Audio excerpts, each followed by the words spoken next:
com isso. E depois eu vou fazer um exemplo de cálculo usando o método da splines, que, por exemplo, tendo uma tabela de cotas, como calcular as propriedades hidrostáticas fazendo um método de integração. Bom, feito isso, vamos começar. Basicamente, imagine que você tem essa figura aqui, na qual você tem um certo referencial x, y qualquer no espaço e um referencial x barra e y barra no centro de gravidade do corpo. E esse corpo tem uma distância, uma distância d do eixo x e tem uma certa área dA. O centro de gravidade praticamente é uma média ponderada entre a posição por exemplo, o centro x em relação a esse ponto daqui. O centro de gravidade x é basicamente uma média ponderada entre as várias áreazinhas vezes multiplicada pela distância x dividido pela área total. Ou na forma integrativa, integral, pode ser como a integral de x na área dA. O y dividido pela área total, que é essa integral aqui. O y é análogo, a única diferença é que aqui, em vez do x, vai ser o y. Bom, momento de inércia. Existem dois tipos de momentos de inércia. O momento de inércia, o clássico que você tem relacionado à massa, e o momento de inércia relacionado à área. Geralmente, em engenharia naval, para cálculos de propriedades do navio, a gente usa os momentos de inércia de área e não de massa. Então, a formulação é um pouquinho diferente. A formulação, por exemplo, se você quer calcular o momento de inércia em relação ao eixo x, é um eixo, por exemplo, que passa na longitude, nesse sentido x aqui, basta você fazer a integração de y² dA. E eu separei aqui alguns clássicos momentos de inércia que, geralmente caem, você encontra, em problemas práticos na hora de construção de um navio, por exemplo. Esses são o momento de inércia de um retângulo, porque praticamente com isso você consegue construir chapas de um navio e etc.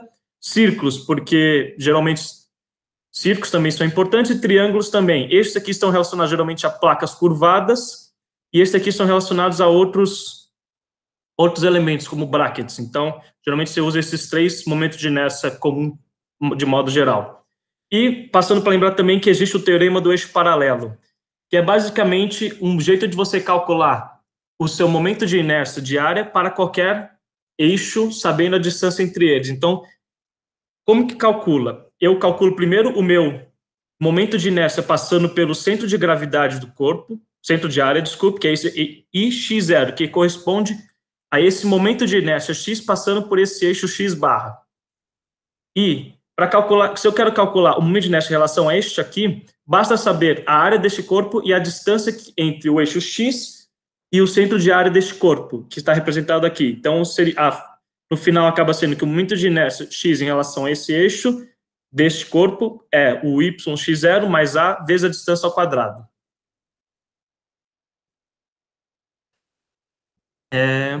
Bom, condição de equilíbrio. A condição de equilíbrio básica que você tem no navio são duas condições, sempre que é a somatória das forças igual a zero e somatória de momento igual a zero. O que isso implica na prática? Isso implica na prática que, para satisfazer o equilíbrio, deixa eu mostrar aqui, você precisa satisfazer duas condições. Você precisa satisfazer tanto que o empuxo do navio seja igual ao peso do navio, assim como os momentos gigantes. Quais são a variável que representa basicamente o momento? É o LCG, que é o centro de longitudinal gravitacional, centro longitudinal de gravidade do navio, e o LCB, que é o centro longitudinal de carena do navio. Se você conseguir igualar esses parâmetros, seu navio vai entrar em equilíbrio. E como vocês podem, e isso é muito importante porque assim você consegue saber, por exemplo, qual é o calado a ré e a avante do navio, como mostra esse gráfico. Por exemplo, esse aqui é um cálculo numérico, eu precisava utilizar essas condições de equilíbrio para saber exatamente como o calado do navio variava ao longo do seu comprimento.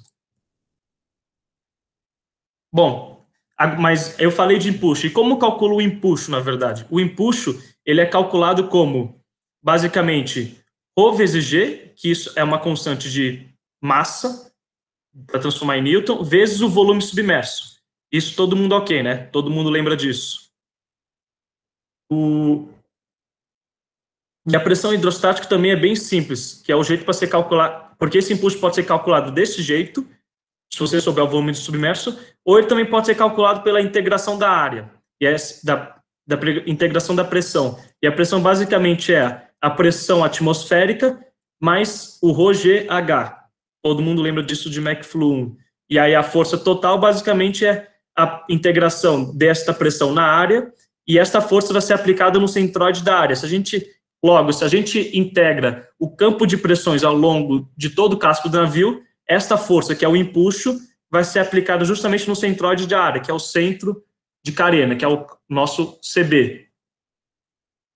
E aí, tido isso, já vou partir para alguns exercícios que eu selecionei aqui para vocês terem uma noção. O primeiro exemplo, esse aqui eu lembro que caiu no meu ano, ele basicamente é aplicar as condições de equilíbrio no navio. E geralmente o que ele pedia? Ele queria saber qual que era a força aplicada nesse suporte daqui. Então, basicamente, é bem simples fazer. Qual que é a somatória das forças? Você tem o peso para baixo e o empuxo para cima, certo?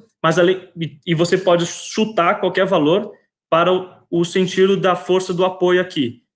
As próprias equações vão dizer se o sentido que você chutou está certo ou está errado. Então, aqui é a somatória das forças. Como que você faria a somatória dos momentos? Tem dois jeitos de fazer a somatória dos momentos. Tem um jeito de fazer. E o jeito que corresponde é escolher primeiro qual é o polo que você vai calcular isto. Então, tipo, se a gente como a gente quer descobrir o F, a força que aparece aqui no suporte, a gente pode escolher tanto o ponto W quanto o ponto B.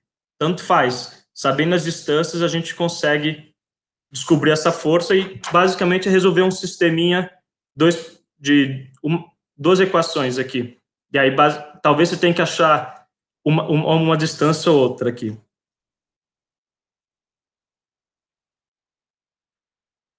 E tem esse exercício também, tipo, porque, tipo, o que acontece? Esse exercício é bem interessante, porque, tipo, o que acontece? O empuxo, como vocês viram, ele é proporcional ao nosso peso específico da água, certo? Então, o deslocamento em água doce é diferente do deslocamento em águas salgadas, correto? Isso tem suas implicações, porque, teoricamente, isso muda o seu calado. Então, se o seu navio vai do mar para água doce, ele tem que passar por um canal, é importante você ter essa noção do cálculo, porque o empuxo, o volume submerso vai variar e você tem que, na hora de projetar, corresponder às especificações do canal. E, basicamente, o que ele diz é o seguinte aqui, ele quer saber qual que era a massa específica do fluido, do corpo,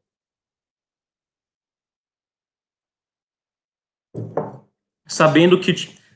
E ele dava no enunciado que o peso do corpo podia ser escrito como γ0 vezes o volume do corpo, γ0 que você quer determinar, e no líquido 1 ele falava que o navio tinha um certo peso 1, e no líquido 2 o navio tinha um certo peso 2.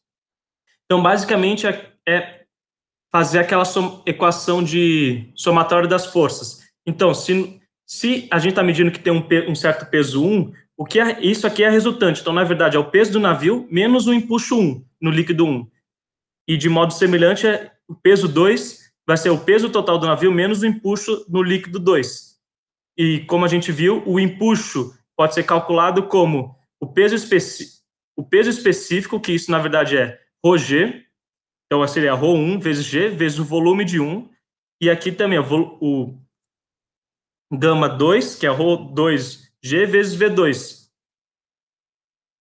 Como no enunciado ele falava que ele estava totalmente submerso, no caso, o volume 0, que é o nosso volume do navio, era igual ao volume 1, que é igual ao volume 2, o que facilita nossas vidas. Então, se a gente dividir uma equação pela outra, a gente consegue encontrar qual, na verdade, é o peso específico do corpo em si, do nosso navio, de acordo com os pesos, as medidas em cada fluido, por essa formulação daqui. Se alguém tiver algum problema do jeito que eu estou resolvendo, só falar. Tipo, esse é o jeito que eu estava pensando em fazer. Qualquer outro que eu queria? 3.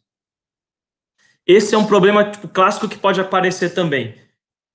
O problema consiste em considera uma embarcação de comprimento de 100 metros e a seção transversal essa seção transversal. Sabendo que a embarcação flutua em água doce, ou seja, um peso específico de 1 tonelada por metro cúbico, sem trim e sem banda, e com deslocamento de 14.000 toneladas, isso é deslocamento em massa, lembrando. Os valores do calado e do pontal vertical e do centro de carena em metros são quais? Tem 2 jeitos de resolver este problema. Tem um jeito que você pode resolver como está feito aqui, e tem um outro jeito que eu pensei em fazer que é bem simples. Bom, como vocês viram aqui, ele te dá o nosso peso, o nosso volume deslocado em massa, certo? Se a gente dividir, que no caso, dividindo pelo peso específico, isso dá um volume total de 14.000 metros quadrados. Agora, a gente precisa determinar qual que é o nosso calado, certo? Mas então, como tem um jeito muito fácil de saber, como vocês podem saber onde o nosso calado está. Como vocês podem ver, a área daqui varia, enquanto a área daqui é constante. Então, o que eu faria para saber se o calado está abaixo ou acima de 10 metros? Porque se ele estiver abaixo de 10 metros, basta apenas usar a área 2. Mas se ele estiver acima da área 2, eu tenho que usar a área 2 mais uma parcela da área 1. Então, o que eu faria? Eu dividiria este valor, 14.000 metros cúbicos, pelo L. E com isso, eu acharia a área da seção transversal que está aqui. Eu, por exemplo, abri um Excel daqui. Por exemplo, eu tenho o meu volume total aqui, é 14.000, certo? Metros cúbicos. Meu comprimento total é de 100 metros.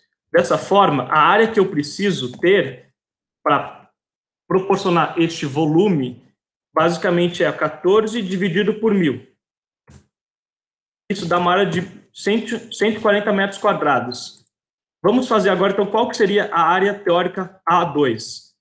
A2, na verdade, A2 é a área de um triângulo, então é meio de 10 vezes 20.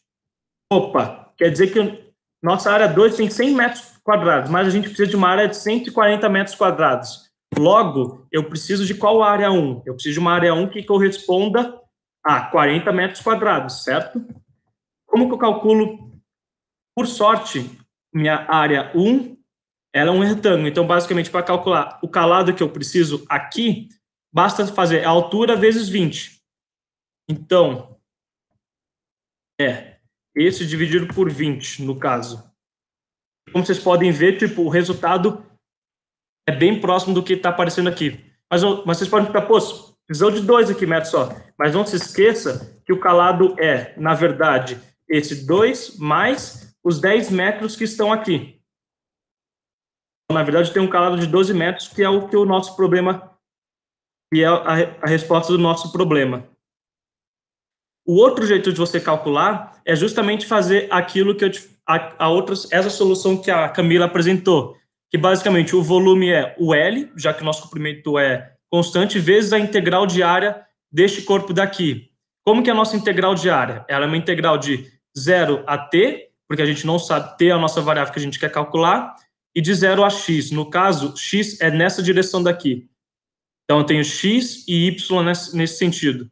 Integrando, mas pela formulação que temos aqui, sabemos que o valor de x corresponde a 2 vezes o y, no caso. Então, substituindo isso e fazendo a integração, conseguimos encontrar o mesmo resultado. Agora pergunta, qual que é a posição do centro de carena? A posição do centro de carena é bem simples. Oi, desculpa, por que você sabe que o x é igual a 2 vezes o y? Se eu não me engano, porque esse é o valor de x no caso aqui. Então, tipo, imagine que eu estou montando a minha área, certo? Para qualquer valor aqui, eu sempre vou ter uma área que é 20 no total, 20 metros de boca e 10 metros de calado. Então, minha área 2, a minha relação para encontrar essa área, porque, tipo, a minha área 2, como que eu calculo? A área 2 é um certo x vezes um certo y, não é? Vezes meio, no caso.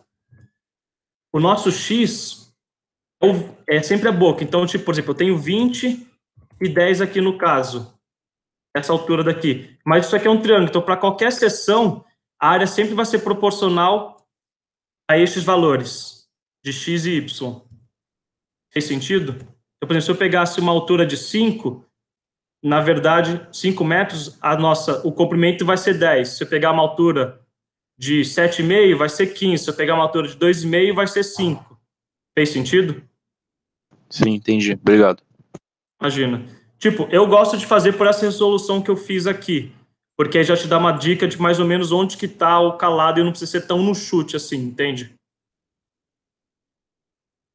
E aí, como que a gente calcula o centro de carena? O centro de carena é, na verdade, o centroide de área dessa seção aqui. Então, é o centroide de área do A2 mais o centroide de área dessa parte A1 que a gente obteve.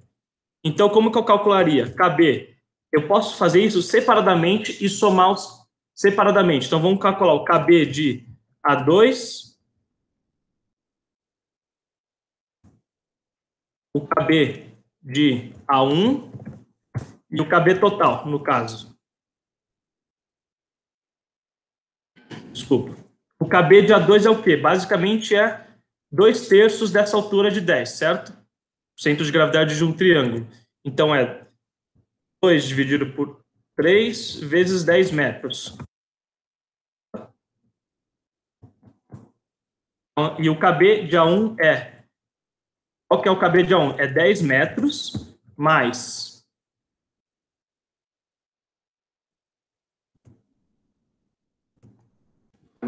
É 10 metros...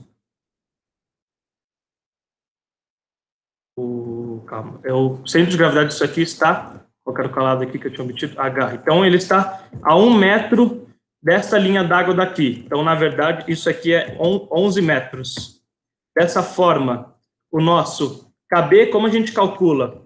É este centro de gravidade vezes a área que a gente precisa, que é o A1, mais o A1 parcial, digamos, mais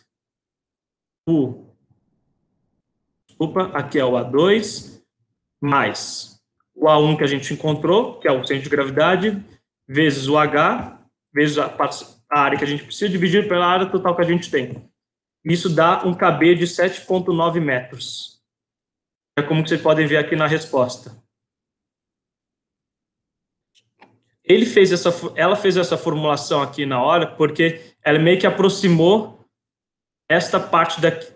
Ela aproximou, tipo, uma estimativa de 2/3 da altura do calado, mas eu acho muito estranho. Tipo, se eu fosse fazer, eu faria separadamente assim, e depois fazer a média ponderada como a gente viu no começo. Fazer mais um exercício só relacionado a este, fazer mais dois, na verdade. E basicamente é bem parecido, tipo, ele pede qual que é o valor em toneladas da massa aproximada de uma barcaça de 85 metros de comprimento, 9 metros de pontal e 11 metros de boca, que flutua com um calado de vante de 6 metros e um calado a ré de 7 metros. E em água salgada, no caso, porque essa é a densidade de água salgada. Então, o que a gente sabe? A gente sabe que a barcaça, representada por essa aqui, a vista lateral, tem 85 metros de comprimento. A gente sabe que uma boca uniforme de 11 metros, então imagina que aqui tem 11 metros, um caixotinho, e essa parte aqui mede 9 metros. Além disso, sabemos que a ré temos um calado de 7 metros e avante temos um calado de 6 metros. E ele pede para saber qual que é o valor em massa. Como a gente viu, bom, para calcular o valor em massa, precisamos saber primeiro o volume do navio, certo? Porque, teoricamente, o nosso navio está em equilíbrio hidrostático. Para calcular o volume desse navio, precisamos saber... Vocês podem fazer do jeito integral, mas eu vou mostrar uma formulação que é um pouco mais simples. Sabemos que a boca ela é uniforme. Então, na verdade, o nosso volume pode ser calculado como a boca vezes a área que está aqui, certo? Então, qual que seria a nossa área que está representada ali? A área na verdade, é basicamente a área de um trapézio. Então, base menor mais base maior vezes altura dividido por 2. Então, é base menor mais base maior vezes altura dividido por 2. Temos uma boca de 11 metros. Dessa forma, o volume volume deslocado em metros cúbicos é, na verdade, a área vezes a boca. Isso aqui é em metros cúbicos. Mas lembra, a gente não está trabalhando em metros cúbicos, a gente vai pegar o volume deslocado em massa. Eu vou falar como a variável disp, do inglês displacement, que é como se usa geralmente. Então, basicamente é o volume vezes a densidade da água. Isso vocês podem... Como que ele quer em massa e não em newton, você não precisa multiplicar pelo G no caso.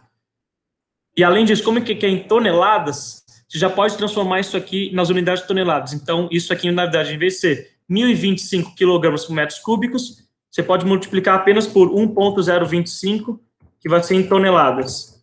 Então, a gente já sabe que, e com isso a gente obtém o nosso navio, porque a gente sabe que o peso é igual ao empuxo, e o empuxo equivale ao volume deslocado.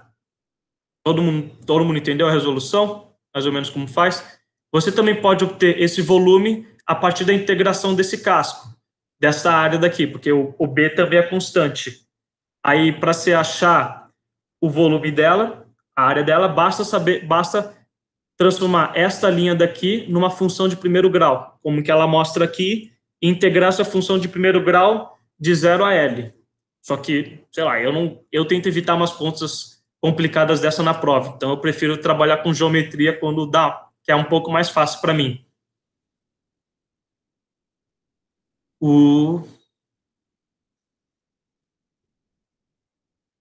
Deixa eu ver se tem mais um aqui que eu queria fazer. Não.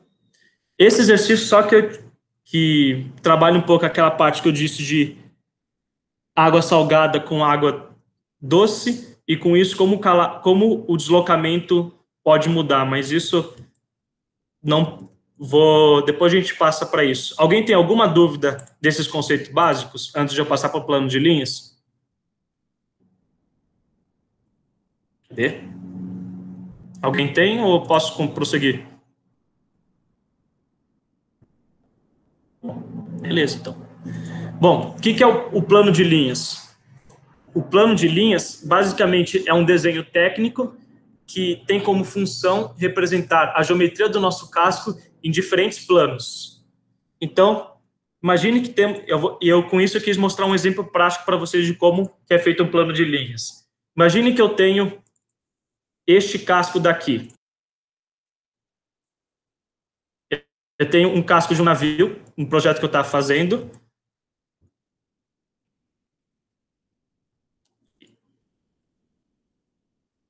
Ele consiste, na verdade, em um graneleiro. Eu só tenho meio casco daqui por causa da modelagem.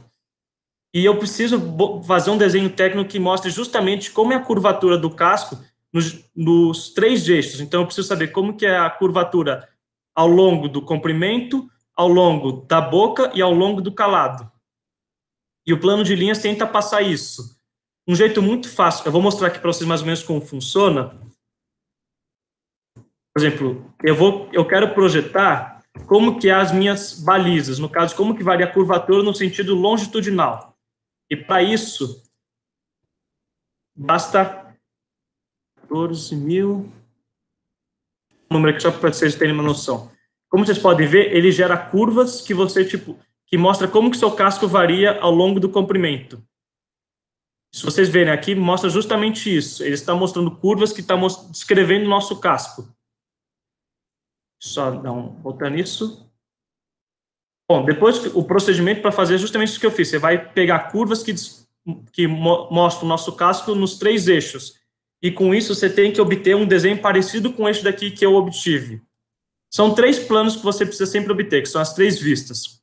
Esta vista daqui é as vistas das balizas, que no caso é a vista frontal, que mostra justamente as balizas do nosso casco ao longo do comprimento. Esse desenho mostra, por exemplo, metade da boca. Então, geralmente, por tradição, a gente sempre bota o lado da proa na direita e o lado da polpa à esquerda. Isso, como vocês podem ver, esse desenho está mostrando, por exemplo, como a polpa está mudando ao longo, a boca da polpa está mudando ao longo do comprimento do casco. Aqui é a baliza 0. O que é a baliza 0? É a baliza representada aqui, no que a gente chama de aft perpendicular, que é a perpendicular de ré. Opa. E é justamente isso que o plano de linhas tenta mostrar para vocês. Aqui, no caso, ele está mostrando, por exemplo, como que as linhas, que a gente chama de buttock, desculpa, é outro aqui. A gente está mostrando aqui como que a minha linha d'água tá variando no sentido entrando no navio, ou seja, como que ela estaria variando nesse sentido daqui, não no sentido longitudinal. E este daqui, que está mostrando o plano superior, está mostrando como que as linhas d'água estão fazendo assim, digamos, como elas estão vindo daqui. E que na minha prova caiu para fazer um plano de linhas bem simples de uma embarcação. Por exemplo, se eu tivesse uma embarcação assim, isso aqui é um plano de linhas mais ou menos, você precisa ter uma noção. Com essas 3 vistas, você tem que ter uma noção do que está acontecendo no navio. Por exemplo, esse plano de linhas aqui pode ser, na verdade, um navio como esse daqui. E você precisa ter uma noção do que está acontecendo para você poder calcular volume e essas coisas que te interessam. Bom, agora vamos falar sobre estabilidade. Algumas definições básicas sobre estabilidade. Temos 4 parâmetros super importantes na nossa estabilidade, que é o KG, o KB, o BM e o GM. KG é a altura do centro de massa do navio, ou seja, das massas, como, por exemplo, o casco do navio, os equipamentos do navio, o maquinário do navio, e etc. E inclui claramente também a condição em carga, que leva em consideração a carga que você está transportando. O KB, que é a altura do centro de carena, como vocês lembram, é a altura do centroide do volume submerso que tem. Temos também o raio metracêntrico, que é uma variável que a gente estima para poder ajudar a nossa contribuição de estabilidade, e temos o GM, que é a altura metracêntrica, que no final das contas vai dizer se o nosso navio é estável ou não, dependendo da situação. E como vocês viram nas aulas de estabilidade, a gente chega nesta relação daqui, que o GM é o KB mais o BM menos o KG. No caso, tem 2 tipos daqui que vocês podem calcular. Tem o GM transversal e o GM longitudinal. O GM transversal corresponde ao movimento do navio em jogo, ou do inglês row.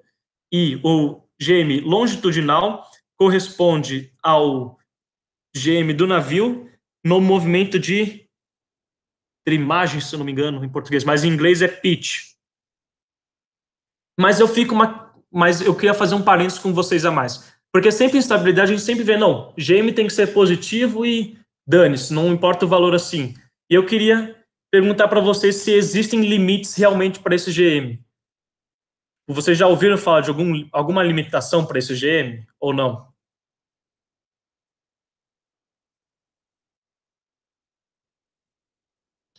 Imagino que não. Então, eu queria só fazer... O que o GM, na verdade, está representando? As regras sempre impõem um GM mínimo, que é um fator de segurança que você tem que ter para o seu navio, digamos, ser seguro hidrostaticamente. Mas também, na hora da construção, você não pode tacar seu GM lá em cima. Porque, se vocês lembram, o nosso GM está ligado ao nosso momento de restauração, certo? Imagina, essa aqui é a equação, digamos, de roll, por exemplo. Então, o navio está fazendo o roll assim. O GM está ligado... Aqui, no caso, seria o GM transversal. Só que, se vocês lembram, qual que é a equação dinâmica do movimento do nosso navio? Basicamente, é esta equação daqui, que é, então, massa, que no nosso caso é o nosso momento de inércia, esse, no caso, o momento de inércia em massa, vezes uma aceleração, é igual ao somatório dos momentos. Supondo que não tenha viscosidade, o único momento presente é o momento de restauração. No caso, essa equação é linearizada, porque o seno aqui vira apenas o próprio ângulo. E eu queria perguntar para vocês, vocês já viram essa equação antes, o que representa isso daqui? Esta é uma equação de massa-mola, e isso aqui, na verdade, é o nosso coeficiente de rigidez. Então, vocês concordam comigo se eu aumentar muito o GM, eu vou estar aumentando o nosso coeficiente de rigidez? E o que significa aumentar o nosso coeficiente de rigidez? Significa que a gente está aumentando as nossas forças inerciais. Então, para qualquer deslocamento que eu dou, o meu navio já dá um tranco assim. Então, quando você está projetando um navio, você também não quer aumentar muito o GM, porque isso também aumenta o desconforto da própria tripulação no navio. Então, vocês como projetistas também têm que pensar nisso. Não basta jogar o GMI lá para cima pensando em instabilidade. O que eu achei bem interessante, porque nessa matéria de veleiros que eu fiz na Poli com o Simos, tinha justamente esse problema. A gente teve que... Nosso veleiro, embora fosse seguro, a gente não conseguiria vender esse veleiro porque ele era tão rígido, mas tão rígido que, tipo, era inseguro para a própria tripulação em cima, porque se batesse uma onda, ele viraria muito rápido, ele teria uma força muito rápida e isso poderia jogar a tripulação na água, o que é muito perigoso. Vou fazer uma competição de regata. Bom, fechando esse parênteses, vamos voltar aos exemplos aqui. Eu selecionei alguns exemplos, no caso, para a gente fazer.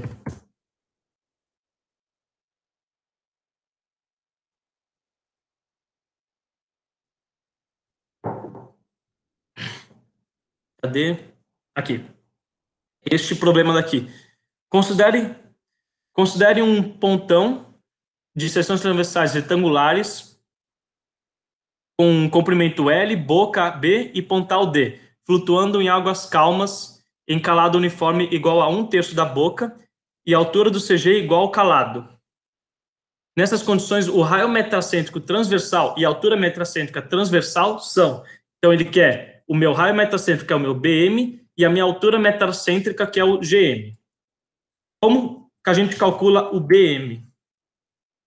Primeiro, colocar as variáveis aqui. Temos um calado igual a 1/3 da boca e o KG igual ao T. Então, nosso volume, ele basicamente é o L vezes o B vezes o T, que pode ser feito como LB ao quadrado sobre 3, substituindo o calado aqui. E ele que é o nosso longitudinal, no caso. Então, a gente precisa calcular... Ele é o transversal, desculpe, é esse daqui. Mas também calculou o longitudinal. O BM, como que eu calculo? É o momento de área do plano de linha d'água, grave muito bem essas palavras, é do plano de linha d'água, dividido pelo volume do casco. O que é o plano de linha d'água? Estão vendo essa embarcação daqui? Este contorno que está aqui é o plano de linha d'água. Então, se ele quer o momento transversal, o BM transversal, eu vou usar o eixo de Rho. Então, este que vai ser o meu eixo. Se ele quer o longitudinal, eu vou usar este eixo daqui. Geralmente, ele é posto a meia nau do navio, que é na seção mestra, que geralmente conhecido com a seção mestra. Então, por que eu selecionei de um retângulo? Porque, como vocês podem ver, geralmente é muito... em prova, geralmente, é o que mais aparece é uma embarcação com retângulo, porque é muito complicado calcular isso para uma geometria real de um navio.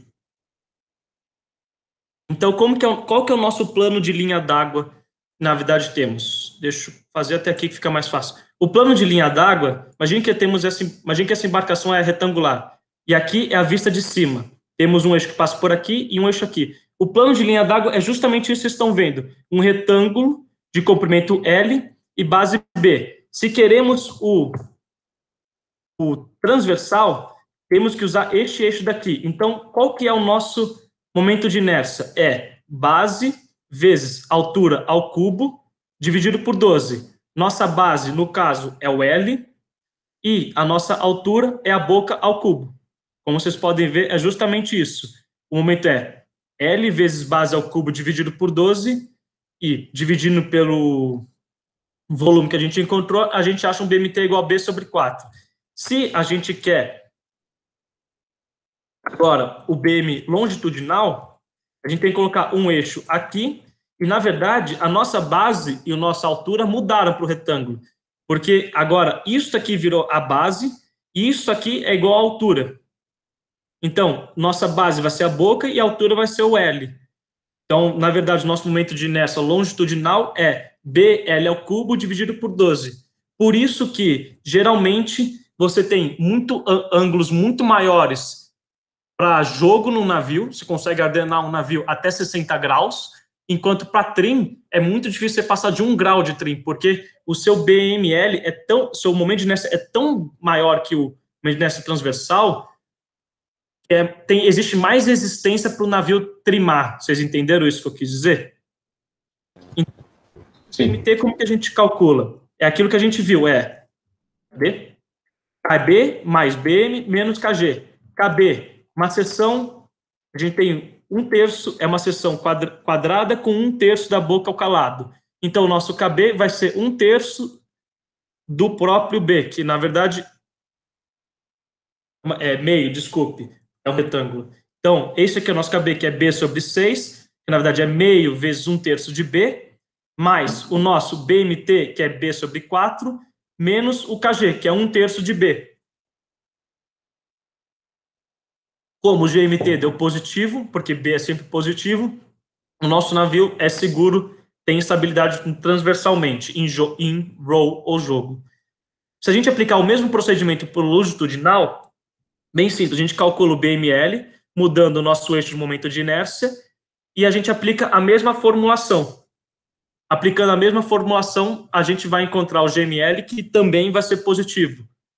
Porque, como vocês podem ver, este valor daqui é muito maior que o BMT. Então, não faz sentido o GML ser negativo. Só para vocês terem uma noção. Tem próximo exercício, se eu não me engano, está aqui. Ele quer saber um pontal de seção transversal, seções transversais retangulares constantes de comprimento L, boca B, flutua sem banda e nem trim, num calado T igual a metade do seu pontal. Ou seja, o T é D sobre 2. Considerando que a posição do KG é igual ao valor do calado T... Estou gravando? Tá. Desculpa. Considerando que o KG é igual ao valor do calado T, é correto afirmar que o quê? Isso era uma opção de... A gente queria saber qual que era... Na verdade, o que a gente queria? A gente queria, nesse problema, era uma múltipla escolha e tinha várias questões alternativas falando qual que eram as condições mínimas para o navio ter estabilidade. Então, para o navio ter estabilidade em jogo, no caso, a gente precisa utilizar a equação do GMT. De novo, GMT é KB mais BMT menos o KG. BMT, momento de inércia transversal do plano de linha d'água, dividido pelo volume do navio. Qual que é o momento de inércia do plano de linha d'água do navio? É L, que é essa base daqui, dividido por B ao cubo. Eu fico repetindo isso do plano de linha d'água porque muita gente se confunde com isso. É uma das maiores fontes de erro da prova em si. Por isso que eu faço questão de reafirmar isso toda hora. Bom, calculando o BMT, bem simples, porque o volume é B vezes L, vezes o D dividido por 2, porque o nosso calado é D sobre 2. Isso dá um BMT de B ao quadrado dividido por 6D. O KB, como a gente viu, é um retângulo aqui, vai estar D sobre 4, e o KG, ele disse que é igual ao calado, que é D sobre 2. Então, o nosso GMT tem esta equação daqui. Para que ele seja estável, isso aqui tem que ser maior que 0, certo? Fazendo operações aritméticas, a gente encontra que essa relação daqui, que a boca é raiz de 3 sobre 2 vezes o pontal. Isso também é uma questão que pode cair em prova, que eu acho importante também ver isso. Só um minutinho. Tá aqui. Achei. Próximo problema. A gente tem uma plataforma semi-submersível. Uma plataforma semi-submersível é aquela que não é fixada no fundo. Por exemplo, não é um FPSO também, aquelas clássicas que você vê em filme, por exemplo, aquele Deep Horizon Down, se eu não me engano, com Matthew Wahlberg. Enfim, com 4 colunas retangulares, distantes longitudinalmente e transversalmente 40 metros de centro a centro. Ou seja, a distância do centro de uma coluna ao centro de outra coluna é 40 metros. E ele pede que calcule a altura metracêntrica desta plataforma em relação ao eixo transversal, ou calcula a metracêntrica transversal. E ele fala para a gente que o comprimento da coluna no sentido longitudinal é 12 metros e no transversal é 10 metros. O KG é 13 metros, o KB é 5 metros e o volume deslocado é 20.000 metros cúbicos. Bom, se quer calcular o GMT, basta aplicar de novo a equação clássica, KB mais BMT menos KG. KB e KG já temos, então precisamos só calcular o BMT. BMT, como vocês podem ver na equação, só precisamos calcular o momento de inércia. para isso, como a gente resolve? A gente precisa usar o teorema dos eixos paralelos. Então, a gente calcula, como a gente viu no começo, a gente calcula o momento de inércia transversal, ou seja, este eixo, para cada uma das colunas, e depois transpõe para o eixo neutro delas, que está a 20 metros, porque metade disso daqui. Então, qual que é o nosso eixo daqui? É base vezes altura de base ao cubo, não, base vezes altura ao cubo dividido por 12. Nossa base é 12 e a altura é 10. Então é 12 metros vezes 10 ao cubo dividido por 12 mais a área disso daqui, que é 120 metros quadrados, vezes a distância, que é 20 metros. Isso é para uma coluna só. Precisamos multiplicar por 4 porque existem 4 colunas. Então, multiplicando por 4 esses valores, obtemos um valor total de 196 mil metros a quarto. E dividindo pelo volume total, que é 20 metros ao cúbicos, temos o BMT igual de 9,8 metros. Agora, substituindo a fórmula, vemos que temos um GM de 1,8 metros, ou seja, a nossa plataforma é segura do ponto de vista de estabilidade. Alguma dúvida até aqui ou posso continuar? Pode continuar. Beleza.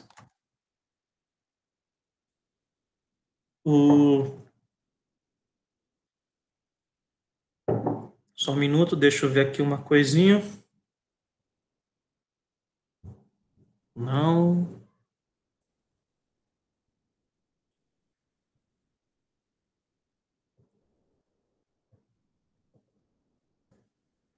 Eu acho que era este problema da...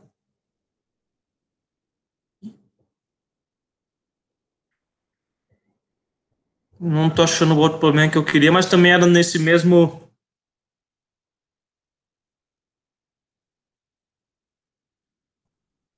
É esse aqui. Também é o mesmo esquema, praticamente. Vocês vejam que os problemas não têm muita criatividade, assim, é sempre mais ou menos a mesma coisa. Você tem uma embarcação de 800 tons que tem 2 metros... Ah, não, minto, isso aqui eu falo depois quando a gente tiver teste de inclinação, desculpe. Só que uma coisa só que eu queria fazer um parênteses com você, geralmente é muito difícil, às vezes, na prática, aplicar essa equação, porque o KG é muito difícil, às vezes, obter de uma embarcação. É uma das coisas mais chatas de fazer, porque é muito difícil achar a distribuição de massa mesmo. Então, existem, às vezes, fórmulas empíricas de sociedades classificadoras para estimar esse GM. Por exemplo, num trabalho que eu fiz de sociedades classificadoras aqui no técnico, esse GM podia ser estimado com uma fórmula deles que envolvia o movimento de row. Então, só para vocês terem uma noção de como isso pode acontecer. Bom, vamos falar agora do teste de inclinação, que também é relativamente simples. É um jeito de você determinar, um jeito prático de você conseguir determinar o seu GMT. GML também é possível, só que é um pouco mais chata a medição, porque, como vocês lembram, como vocês sabem, para trimar o ângulo de um navio em trim é muito pequeno, então é muito difícil, às vezes, você medir este ângulo em si. Então, por isso que esse teste é clássico para o movimento de jogo. E, basicamente, é um equilíbrio de forças. Imagine que você bota um peso em cima do navio a uma distância D. Este peso, vocês concordam que ele vai causar um momento no navio que ele vai emborcar para este lado, certo? Mas, como que ele aumentou a área daqui, se aumentou essa área aqui, o nosso centro de flutuação, centro de carena, vai um pouco mais para a direita, e com isso existe um momento de restauração que tenta para este lado. E o teste de inclinação é feito geralmente para a posição de equilíbrio do navio, ou seja, quando o momento de emborcamento causado pelo peso é igual ao momento de restauração causado pelo empuxo. Então, basicamente isso vocês não precisam nem decorar, não precisa nem decorar essas fórmulas, que essa fórmula é facinho de lembrar.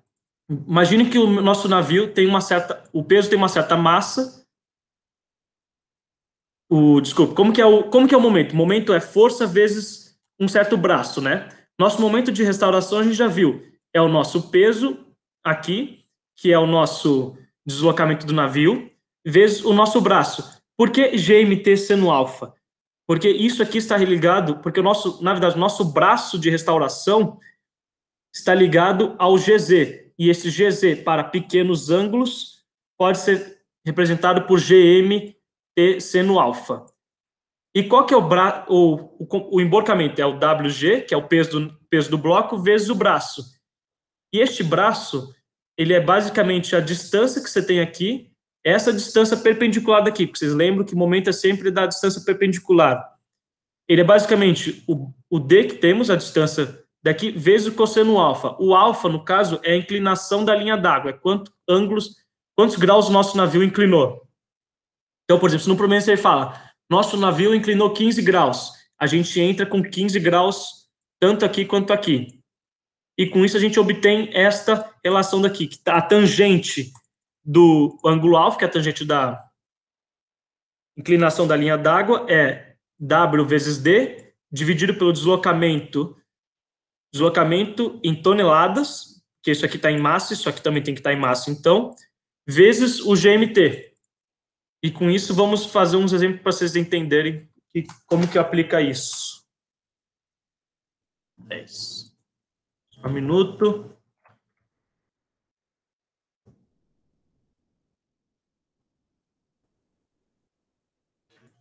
Essa é 16. O problema é o seguinte: um pontão em forma de paralelepípedo flutua livremente com uma carga de 10 toneladas no convés, sobre a linha de centro. Ou seja, ela está bem na linha de centro do navio. Não tem nenhuma posição para o lado. Nessa condição, um deslocamento é igual a 120 toneladas. O peso é então deslizado transversalmente para um bordo da distância y, gerando uma banda de 8 graus, cuja tangente é 0,141. Sabendo que a altura metracêntrica é 3 metros, determine y. Então, na verdade, o que a gente tinha? A gente tinha um peso que estava justamente posicionado nesta parte daqui do navio, na linha de centro, e ele foi jogado para uma distância y do navio, para um dos bordos. E isso fez com que o navio sofresse um adenamento de 8 graus para esse lado. Certo? Então, basicamente, aplicar aquilo que eu disse. Qual que é o momento de emborcamento? O momento de emborcamento é o peso do navio, vezes a distância, vezes o cosseno de 8 graus. O momento de restauração é o deslocamento em peso do navio, deslocamento em toneladas, desculpe, vezes o GMT, vezes o seno. Então, o nosso Y pode ser calculado como o deslocamento vezes o... Só igualar essas duas equações e aplicar. E com isso temos que o Y, na verdade, ele foi colocado a uma distância de 5,1 metros. Como vocês podem ver, esse problema geralmente é relativamente simples. Porque o momento de emborcamento eu uso o peso do navio como um todo e não da carga deslocada? Não, o peso de emborcamento é da carga deslocada. O de restauração é o peso do navio. Tá. Porque isso aqui está relacionado ao empuxo. Entendi. Aí eu posso julgar que o G nem vai mudar de lugar por conta da relação das massas, né? Qual, desculpe? Eu posso falar que a posição transversal do G não vai mudar, né, por conta da diferença das massas. Né? Como que os ângulos são muito pequenos, e geralmente essa massa é muito pequena, você meio que ignora isso, não faz sentido você considerar. Ok. Porque, teoricamente, vai um pouquinho para o lado. Só que, como o peso é muito menor, não faz sentido ter essa diferença, sabe? Assim, é muito pequeno, então... Mas está certo, se quisesse considerar... Só que eu acho que vai dar muito mais dor de cabeça do que qualquer outra coisa. Tinha um outro problema aqui que eu vi, cadê?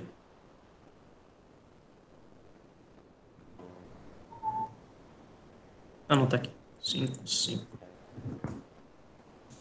É isso. Eu acho que é só isso, então. Se não, qualquer coisa eu volto atrás se eu lembrar de um outro exercício que tinha aqui. Bom, vamos para o último tópico de estabilidade, que é o nosso efeito de superfície livre. O que é um dos principais problemas que existe em navio, quando você está projetando, porque ele causa, como vocês viram, a redução do nosso GM. Porque ele diz, e como reduz o nosso GM, pode ser que, imagine que tipo, o nosso GM original era 1, e por causa do efeito de superfície livre, temos um efeito que reduz em 1 metro. Então, teoricamente, o nosso GM no final não vai estar seguro. Nosso é igual a zero, então nosso navio não é seguro. Então, quando a gente está, por exemplo, enchendo os tanques do nosso navio, seja os tanques de carga ou tanques de combustível, temos que tentar reduzir ao máximo o efeito de superfície livre. Temos que sempre tentar encher ao máximo os tanques, considerando ainda a trimagem do navio correta. Então, como vocês podem perceber, não é um problema tão simples assim na prática de se resolver. Mas, enfim, por que reduz o nosso GM? Porque quando... Imagine que o nosso navio, ele aderna um pouquinho para cá, ou seja, ele faz este movimento daqui e fica com mais trim a mais calada a boreste do que a bombordo. O que acontece? Como vocês lembram, por causa disso, o fluido que está dentro também tem o mesmo comportamento do navio. Então, ele vai ter mais peso neste lado do que neste. Por causa disso, o centro de gravidade do nosso tanque vai um pouquinho para a direita. E como que o centro de gravidade de massa do navio depende do centro de gravidade do tanque, o centro de gravidade do navio também vai um pouquinho para a direita. E isso reduz o nosso braço de restauração, que é o nosso GZ. Por isso que é perigoso o nosso efeito de superfície livre. Basicamente, ele é bem simples de calcular. O efeito de superfície livre, que é esse G1, ele é calculado como o momento de inércia do tanque no plano de linha d'água do tanque, dividido pelo volume do navio, vezes o peso específico do líquido dentro do tanque, dividido pelo peso específico da água. Pode ser água salgada ou água doce, dependendo do problema. E lembre que sempre é o momento de inércia transversal do tanque no plano de linha d'água. Esse que é o mais importante. Então, e depois, mostrando isso, eu quero falar porque anteparos longitudinais são muito importantes para botar em um projeto de navio, por exemplo. Então, temos o problema aqui. Você pode voltar rapidamente no slide, por favor? O da água, no caso, é o fluido no qual está imerso... Sim, o navio. Tá, ok, obrigado. É que bota água porque... Por convenção, assim, mas também seria o líquido externo, seria. Ah, tá. É só para saber se... É porque pode ser água do mar ou água... Doce. Doce, isso, né? Sim, sim. Opa, desculpa, página 17.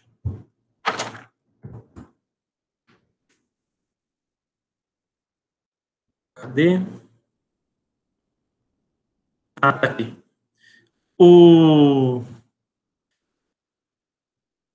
Então, tipo, a gente tinha um pontal de seções retangulares, de L, B e D.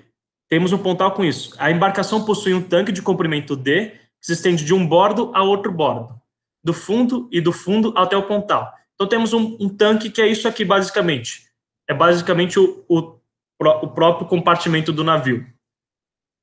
E pretende-se reduzir o efeito de superfície livre no sentido transversal, na estabilidade transversal, colocando-se uma antepara longitudinal na linha de centro do tanque e 2 anteparas longitudinais em cada bordo, dividindo o tanque em 4 tanques. Então, na verdade, disso daqui, eu vou obter algo assim.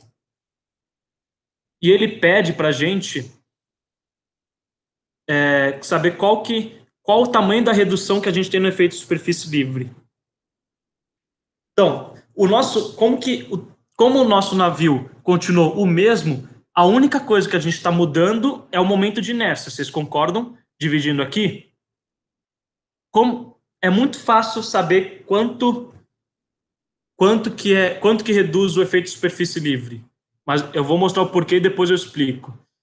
Então, vamos calcular, isso tudo é igual. Então, a gente calcula para o GG1, que é o nosso original, é uma constante, C, que representa isso daqui, vezes como a gente calcula o momento de inércia transversal do nosso corpo. No plano de linha d'água é aquele mesmo esquema.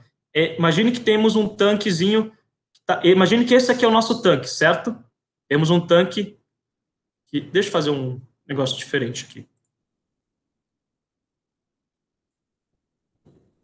Temos um tanque que praticamente é isso aqui, certo? Temos esse valor de tanque e com isso temos tem comprimento é B,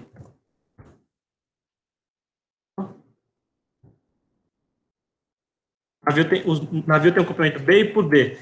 E aqui tem um comprimento C, no caso.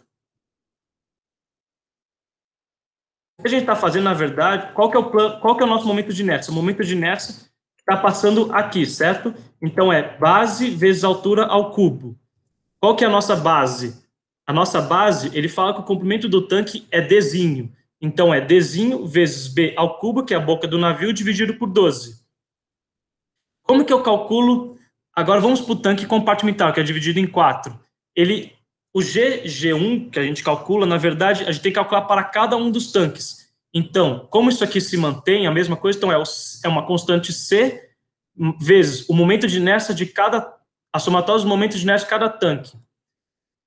A gente dividiu o B, agora é B sobre 4. Então, o momento de inércia, na verdade, é dB sobre 4 ao cubo dividido por 12. Só que como que os momentos são sempre os mesmos, isso tem que se multiplicar por 4 daqui. E no final se obtém esta formulação daqui. Então, a redução é sempre o que a gente tem no final, dividido pelo inicial. Então, o que a gente obteve? A gente obteve uma redução de 1 sobre 16 avos do original. Então, o que isso está dizendo? Uma forma muito simples de pensar. A quantidade de tanques que você tem, você multiplica ao quadrado para saber a redução. Então, imagine que eu tinha um tanque inicial. Se eu dividir em 2, eu tenho 2 tanques, então a minha redução vai ser de 1/4. Então, eu vou ficar com 25% do efeito de superfície livre original. Se eu dividir em 3, vai ser 1/9 do efeito de superfície original. Então, você sempre pode elevar ao quadrado. Isso é um jeito muito fácil de conferir se o resultado que você obteve está certo. E esta prática é algo muito comum em navio. Não se confunda. Tipo, teve um projeto que eu fiz no IST que existia tinha a seção mestra e como que era um navio tanqueiro, ele tinha o anteparo longitudinal que dividia o tanque de carga em 2 partes, justamente para poder tentar reduzir o efeito de superfície livre. Bom, com isso, acabamos a parte de estabilidade. Alguém tem alguma dúvida sobre os tópicos de estabilidade?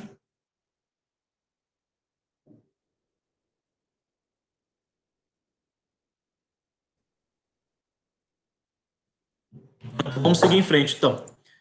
Vamos falar sobre propriedades hidrostáticas. Primeira curva aqui. O que é a nossa curva hidrostática?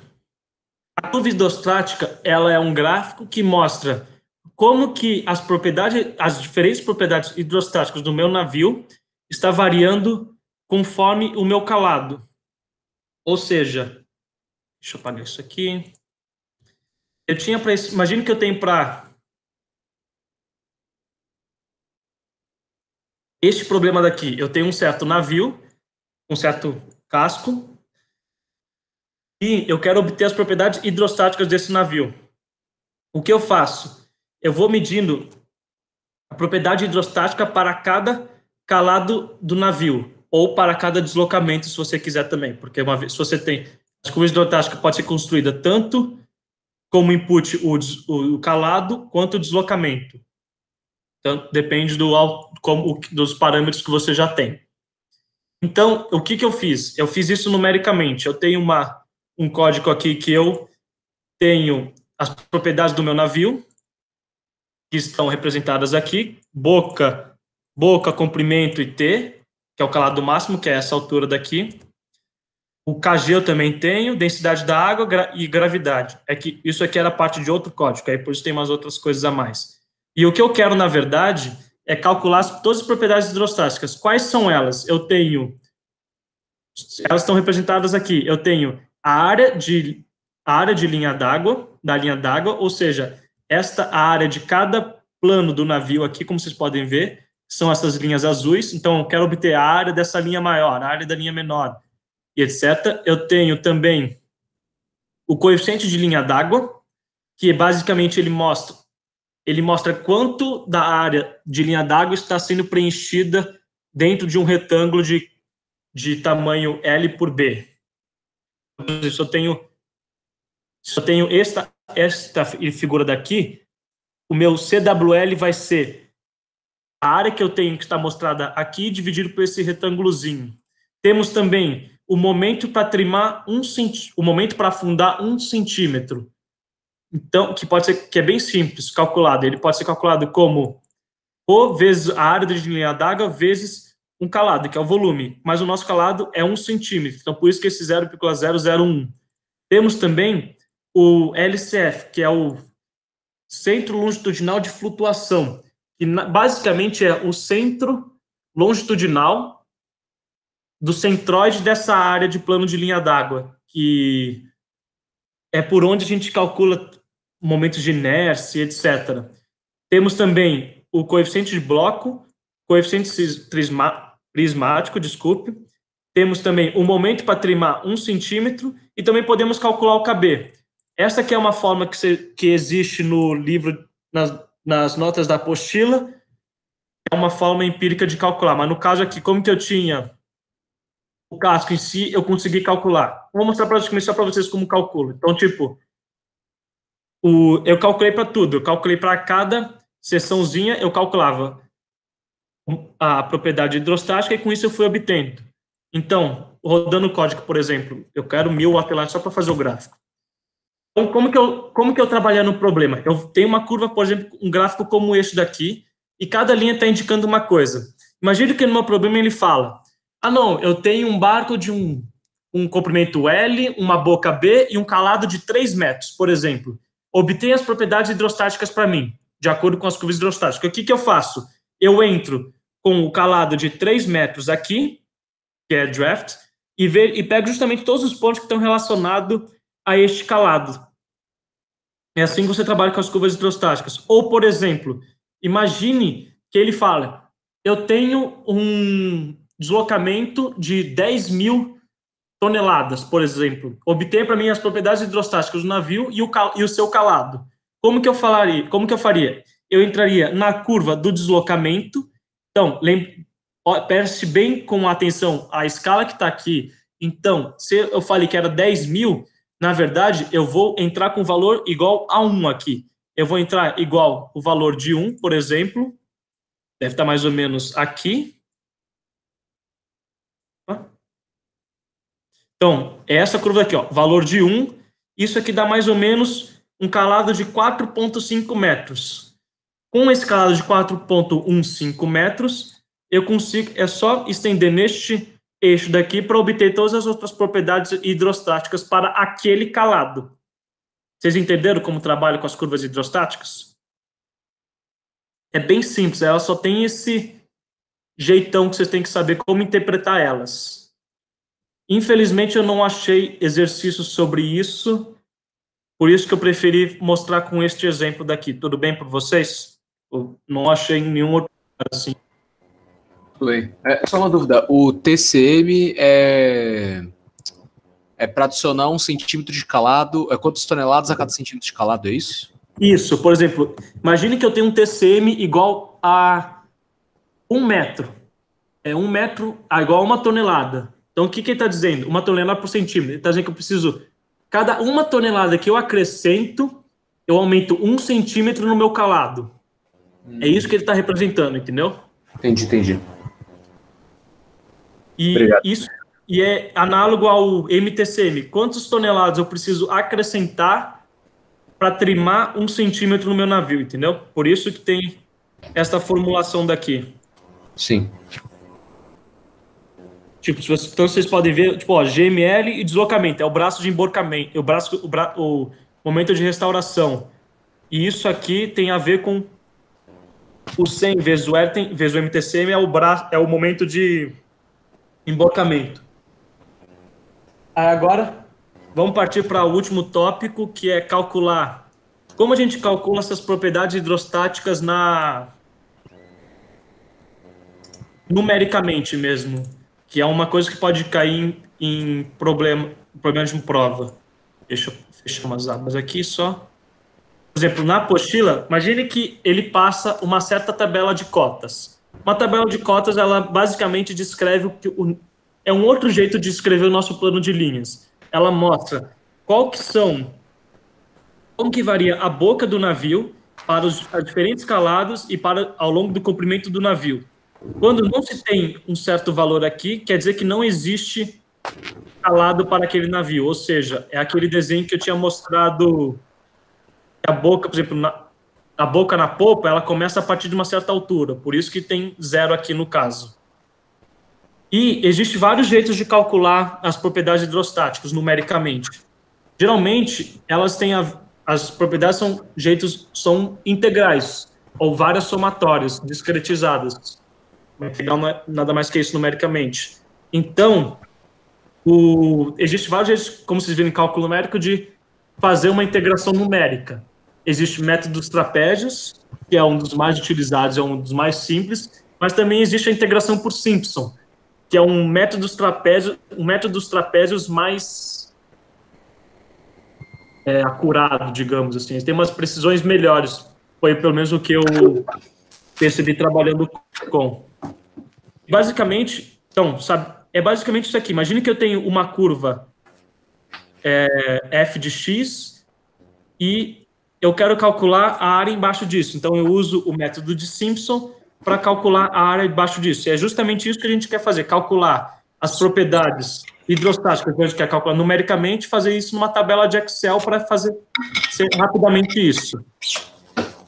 Só que aí tem o nosso problema. Como a gente transforma algo integral, algo que é contínuo, em algo que é discreto? Por isso que eu fiz este slide daqui. Algumas das propriedades que a gente tem que transformar, que são integrais. Elas são, por exemplo, a área do plano de linha d'água, o LCF, porque porque é uma integral ponderada, então você precisa transformar isso, o momento de inércia longitudinal e o momento de inércia transversal. A versão delas numérica, basicamente, está transposta. Eu vou tentar mais ou menos especificar como calcula mais ou menos essa. Como vocês lembram de Simpson? Simpson era aquele... Deixa eu pegar aqui, estava no 137. Basicamente, a formulação para encontrar uma área embaixo de uma... Cadê a imagenzinha? Aqui. Se eu quero encontrar a área dessa curva daqui, eu vou dividindo ela aos poucos. Então, eu vou pegar... Eu sempre pego 3 pontos. x1, x2 e x3. E eles têm que estar espaçados a uma distância S. Então, eu vou pegar esta área daqui primeiro. E como vocês lembram, para fazer isso, é uma ponderação de certos coeficientes para você encontrar qual que é a área disso daí. E é esta área que é representada por esta equação da... E é isso aqui. Então, é um S sobre 3. Essa área B1, que é essa área inicial, ela é representada por esses coeficientes daqui. Então, o espaçamento 3 vezes o valor de y do primeiro ponto, mais 4S sobre 3 vezes o valor do segundo ponto, mais S sobre 3 do valor do segundo ponto, do terceiro ponto, desculpe. Então, a gente obtém essa primeira área. É justamente isso que está falando. Então, se a gente fazer várias vezes isso, basicamente é a somatória de S sobre 3, esquece esse 2 por enquanto, S sobre 3 vezes a área de uma linha d'água. A gente quer, então, a área de linha d'água é justamente como que essa área varia ao longo de X. Então, eu vou pegar os vários pontos de Y aqui para calcular essa área, beleza? Então, basicamente, é uma somatória dos diferentes valores de y e pelo respectivo coeficiente de Simpson. Eu vou falar como calcula depois. Como que a tabela de cotas geralmente representa apenas metade da boca, eu multiplico isso aqui por 2, para obter a área total. Se eu não multiplicar por 2, eu obtenho apenas metade da área. O LCF é bem parecido com esse daqui. Eu quero, então, uma integral de x dA. Então, é a somatória dos vários xi vezes a área, as diversas áreas do nosso corpo. Então, é igualzinho. Então, é o yi vezes o coeficiente de Simpson, que representa a nossa área do plano de linha d'água, vezes a distância que ela está em relação à meia nau. Porque como a gente já tem um espaçamento S, a gente não usa o valor de x mesmo assim. A gente usa, por exemplo, quantas balizas ela está distante. Se aqui é a meia nau, o nosso xi é justamente, por exemplo, ele está a menos 5 espaçamentos da baliza, como vocês estão vendo aqui. O momento de nessa longitudinal e transversal que eu fiquei meio... Está deduzido aqui também. Ele tem a ver justamente com b ao cubo sobre 12. Como que você encontra ele? Se eu não me engano, tá... Eu recomendo só decorar mais ou menos a fórmula como que é, porque a dedução é meio chatinha de entender. Cadê? Aqui, por exemplo, o de transversal, por exemplo, eu tenho o LB ao cubo sobre 12. Isso aqui, na verdade, é a integração, é 1 sobre 12 vezes a integral de b ao cubo, ou seja, dessa boca variando ao longo de dx. Só que, o que é o b ao cubo sobre... Esse b ao cubo sobre 12... o bzinho, na verdade, é 2 vezes o y, que é metade da boca. Bzinho, na verdade, é tudo isso aqui. Então, fica 8/3 dividido por 12, vezes s dividido por 3, que é o nosso clássico, integral de y ao cubo dx. Isso que é meio confuso, pode parecer confuso. Então, como que seria? Então, nosso 2, que é 2 vezes, que é meia boca, o nosso s sobre 3, o 1/3, no caso, que provém dessas simplificações que tem aqui, vezes o yi ao cubo, vezes um coeficiente de Simpson. E o IL é análogo, e ele é obtido dessa forma. O 2, porque é 2 vezes a boca que a gente está considerando, o S ao cubo, porque sempre tem a ver com o nosso Simpson, vezes um S ao quadrado, vezes a somatória de xi vezes o AI. Lembrando que o AI é o nosso yi vezes o coeficiente de Simpsons. Se vocês quiserem só decorar esta forma, mais ou menos como tem aqui, também não tem muito problema. É que eu prefiro separando aos poucos para ter uma noção do que está acontecendo. Bom, dito isso, vamos aos... Como calcular os coeficientes de Simpsons agora? Eu montei esse Excel aqui para a gente calcular as propriedades hidrostáticas. Geralmente, o nosso coeficiente de Simpson para um certo espaçamento S, ele sempre é do tipo 1, 4, 2, 4, 2, 4. Porque, tipo, como que ele é? Ele é sempre da forma 1, 4, 1, certo? Então, para esses 3 pontos aqui, é 1, 4, 1. Só que para os 3 pontos seguintes, eu pego este ponto e este daqui. Então, soma-se o 1 da integração anterior com 1 da integração seguinte. E por isso que tem este 2. Aí o 4, porque é dessa integração, e na baliza 3, novamente vem o 2, por conta da próxima integral, porque tem essa somatória de integral com essa daqui. Mas isso é se as balizas têm o mesmo espaçamento. O que acontece se eu tenho um espaçamento diferente? Eu tenho que corrigir esse coeficiente de Simpson.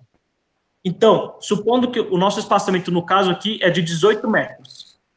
Como vocês podem ver, temos a baliza meio, temos a baliza 9,5 daqui, no caso. Então, temos um espaçamento diferente. Temos um espaçamento de S sobre 2 nessa primeira integração.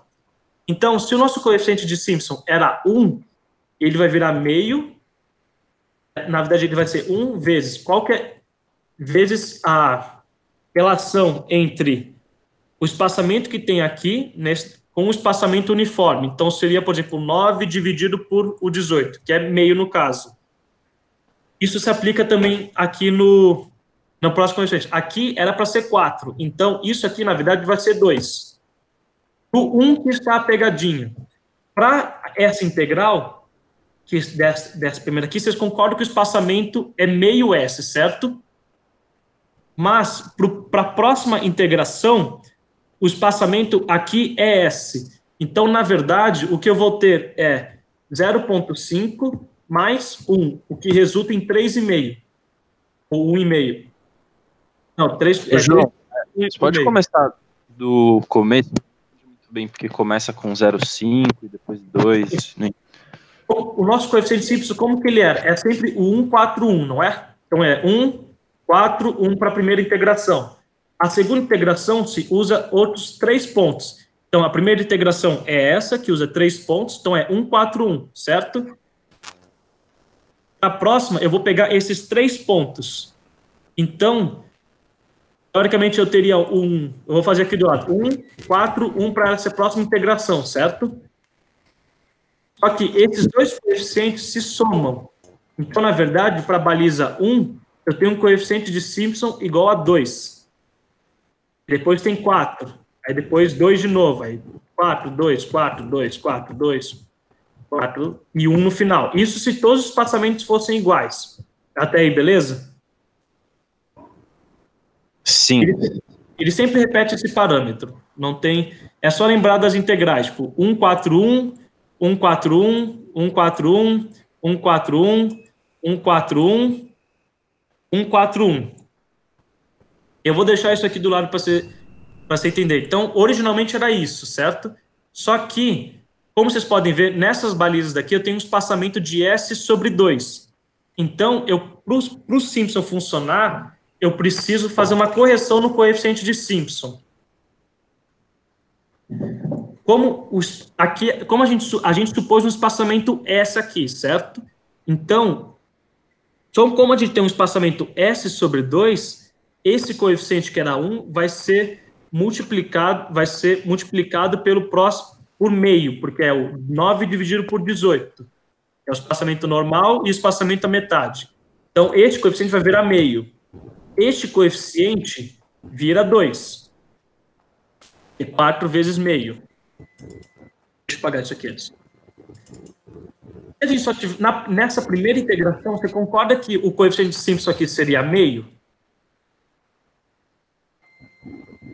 É a mesma coisa, 1, 4, 1. Um espaçamento de meio é meio, 2,5. Só que agora temos a próxima integração. A próxima integração já tem um espaçamento de 18. Então, o meu coeficiente de Simpson nessa integração, na verdade, é 1, 4, 1.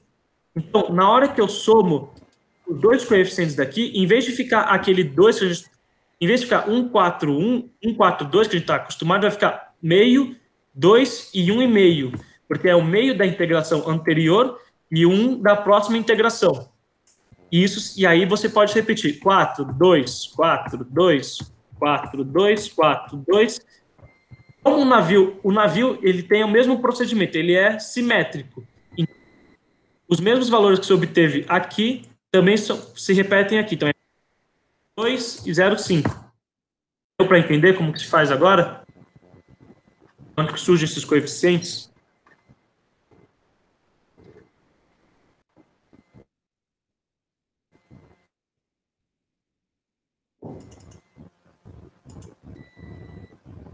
Beleza. Então, feito isso, a gente, com os coeficientes feitos, a gente precisa calcular as nossas propriedades hidrostáticas. Na prova, ele vai dar uma tabela assim, toda completa. Por exemplo, ele vai dar ele vai dar uma tabela, por exemplo, assim, na prova. Cheia de números preenchidos só com os números daqui. E cabe a você saber o que está representado em cada somatório daqui. Por isso que eu vou fazer com vocês devagar como construir cada coluna para vocês na prova terem uma noção o que está acontecendo. Então, imagine que ele tem esta coluna daqui. Coluna F, que é, na verdade, o B vezes o E. O que é o B vezes o E? Ele é a meia boca vezes o coeficiente de Simpson. Então, eu teria essa primeira coluna daqui. Pelo que a gente viu, o que é a boca vezes o coeficiente de Simpson? Isso aqui é uma integração da boca ao longo do comprimento. O que é a integração da boca ao longo de comprimento? É uma certa área, certo? Então, como vocês podem ver, é uma certa área. Então, pelo que a gente tinha visto, que é justamente isso aqui, ó, y vezes Simpson, que é uma área. Então, para a gente obter a área do plano de linha d'água, a gente só multiplica 2 vezes, porque é meia boca, de S sobre 3, vezes a somatória dessa coluna aqui total. Eu esqueci de mencionar uma outra coisa, desculpe. A gente está calculando para o calado de 2,6, porque na apostila ele já calculou para o calado de 10,5. Então, eu achei interessante a gente mudar um pouco as coisas. E o que é esperado a gente encontrar?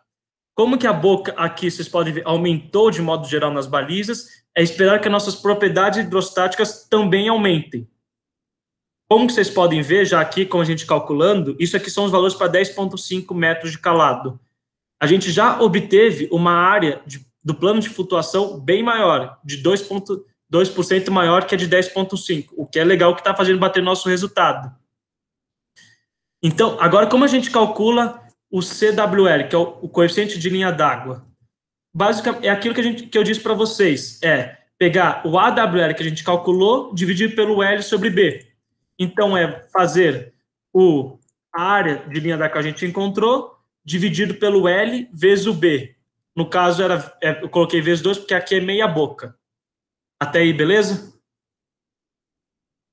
Também temos como calcular com esse primeiro parâmetro o momento para submergir 1 centímetro, porque com a fórmula, podemos aplicar justamente essa fórmula daqui. Eu supus água salgada com essa densidade. Então, para calcular o momento para aumentar 1 centímetro no calado, basta multiplicar a densidade vezes a área do plano de flutuação que você tem, vezes 0,01, que é justamente aqui que eu calculei. E como vocês podem ver, também os valores aqui já aumentaram, o que, beleza, está fazendo sentido com a nossa teoria. Então, daí, ele mostra essa outra coluna daqui, que é o F vezes o D. O que é o F vezes o D? É esta coluna daqui vezes o D. O que isso aqui está mostrando? É uma área, porque isso aqui é uma área, certo? Vezes uma posição relativa. Opa, área vezes uma posição relativa. Isso aqui, então, está mostrando uma ponderação de área com posição relativa, o que tem a ver com o quê? Com algum centro de gravidade. Como a gente está pegando a área de plano de flutuação, isso tem a ver com o LCF, que a gente está pegando qual que é o centro, está pegando o centro longitudinal de flutuabilidade. Como que a gente calcula o LCF? Novamente, é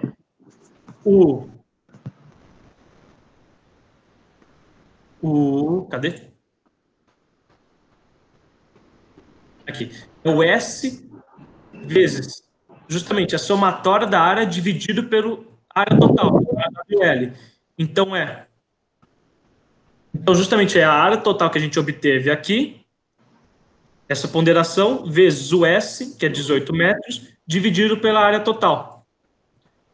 Tem diferença aqui no meio porque as áreas estão aumentando bastante, então faz sentido ter diferença já.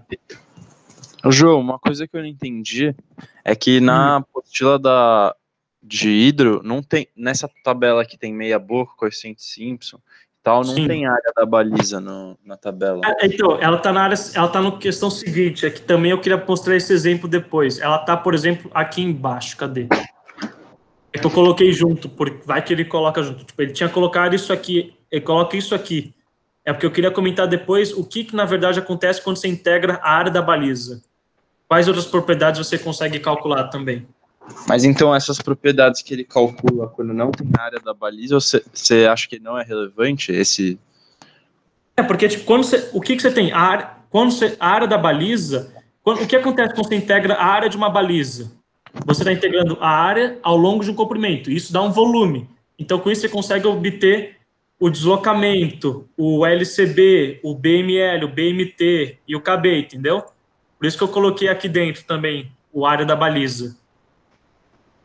Entendi. Porque também faz parte das propriedades hidrostáticas, digamos. Porque com a meia boca, você só consegue calcular o IL e o IT, mas você não consegue calcular o BML e o BMT porque eles dependem do volume também. Mas na apostila ele calcula a área usando essa coluna que ele chama B vezes C, que é a meia boca vezes o coeficiente de Simpson. Não, ele está confundindo a área de baliza com a área da superfície de linha d'água. A área da baliza é essa. Tá vendo essa figura daqui? Sim. Isso é a área da baliza. Tá. A superfície de linha d'água é esta curva que faz aqui. Entendi. São coisas diferentes. Entendi. Mas boa pergunta, tipo, é isso. Tem uma certa confusãozinha mesmo. Não se preocupe que é normal isso. Posso voltar ou você tem mais alguma outra dúvida? Não, pode voltar. Beleza, então. Obrigado. Imagina. Bom, agora ele tem uma tabela que está falando aqui, d ao quadrado. O que é o d ao quadrado? É uma posição relativa ao quadrado. Vamos colocar aqui ao quadrado. Ele tem essa tabela daqui, d ao quadrado, e ele fala essa tabela aí, que é H, que é justamente esta coluna daqui, vezes o F, que é isso daqui. Opa, o que é isso aqui? Então, temos uma posição ao quadrado vezes o F. Nosso F é o quê? É uma área. Posição ao quadrado, x ao quadrado vezes uma área. Isso tem cara de qual momento de inércia? Tem cara do nosso IL, no caso. E como vocês lembram, tem relacionada justo aqui, ó, x ao quadrado aí. Então, para calcular nosso IL, basta pegar essa somatória que a gente obteve da tabela aqui e multiplicar por 2 vezes s ao cubo, vezes s ao quadrado, vezes essa somatória. 2 porque é metade da boca. E como vocês podem ver, a gente já obteve um IL justamente aqui, ó. 2/3 de s ao cubo vezes essa somatória. Uma outra propriedade que ele também calcula aqui é o ILCF. Como a gente calcula o ILCF? É usar o do teorema dos eixos paralelos. Entretanto, eu queria fazer uma pergunta, porque como a gente viu nos eixos paralelos, é justamente isso daqui, certo? É o ix, ix0 mais um a vezes um d ao quadrado. Eu queria perguntar para vocês por que, quando a gente calcula, a gente bota o menos aqui e não mais, no caso. Alguém tem alguma ideia por quê?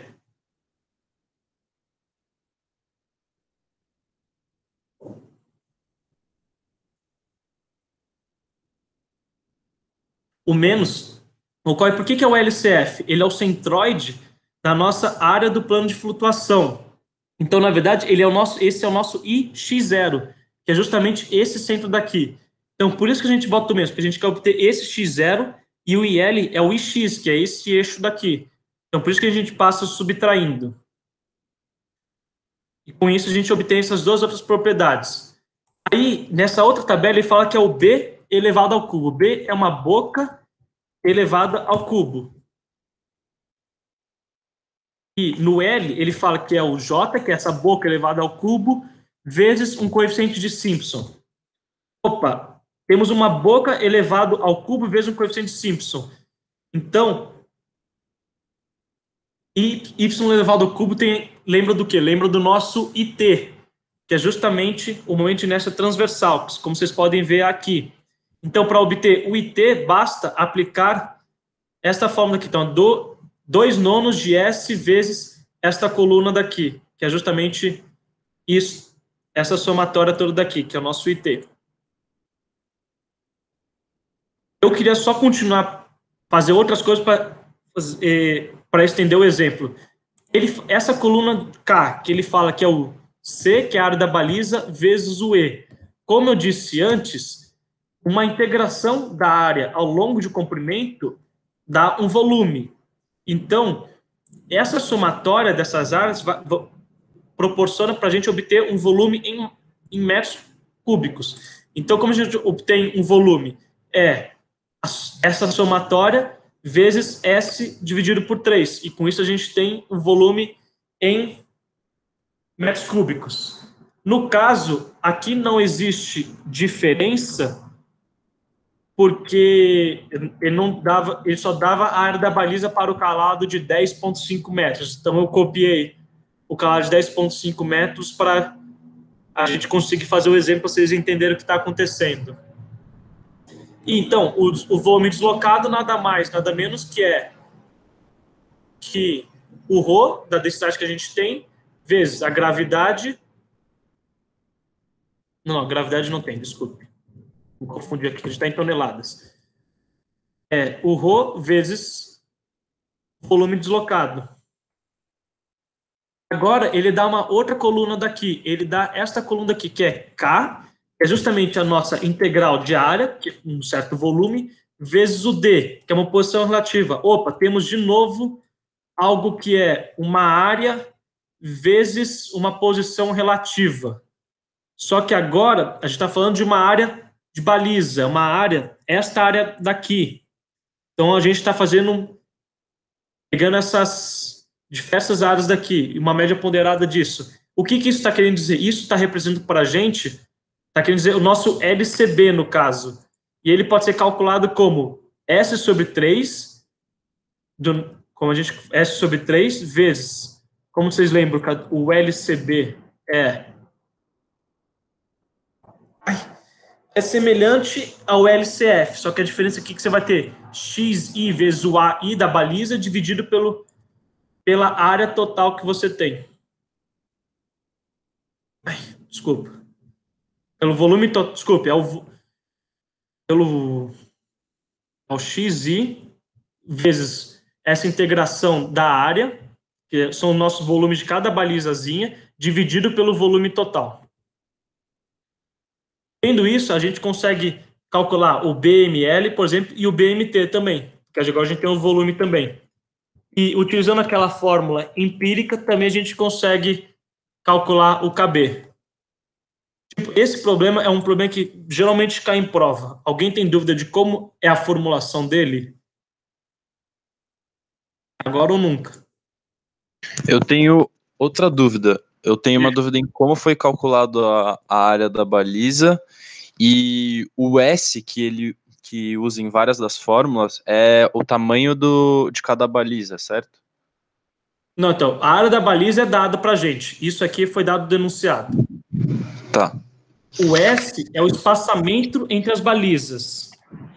Tá. O que é o espaçamento? Então, nosso espaçamento aqui, baliza 1 para 2 tem 18 metros. Entendi. 18 metros. Por exemplo, se eu pegar aquele navio que eu tinha feito, o espaçamento entre as balizas são diferentes. O espaçamento, se eu não me engano, já é de 29 metros, se eu não me engano. Então, justamente isso que eu estou te falando. Só que, como que você tem balizas, como que na construção, no desenho técnico, você tem balizas intermediárias para poder representar o seu casco melhor, não necessariamente toda vez vai ter o mesmo S, entendeu? Por exemplo, aqui tem 18 metros, 29 metros. Só que eu botei uma baliza intermediária neste desenho aqui para poder representar melhor este contorno do casco, que é justamente esta baliza da... Desculpe. Que é justamente essa baliza daqui. Então, que seria essa baliza aqui, do 9,5. Então, o S aqui é diferente. O S aqui, na verdade, é S sobre 2. Por isso, e isso implica no coeficiente de Simpson. Para ver o S, é só pegar, por exemplo, a diferença da baliza 2 para a baliza 1. Ou 1 para 0, qualquer uma dos tipos. O S é a posição relativa? Ou não? Não, o S é a distância entre as balizas. A posição relativa é quantos espaçamentos está tal baliza da meia nau. Tá. Então, por exemplo, vai ser o XI, né? Que você coloca. É isso, o nosso XI.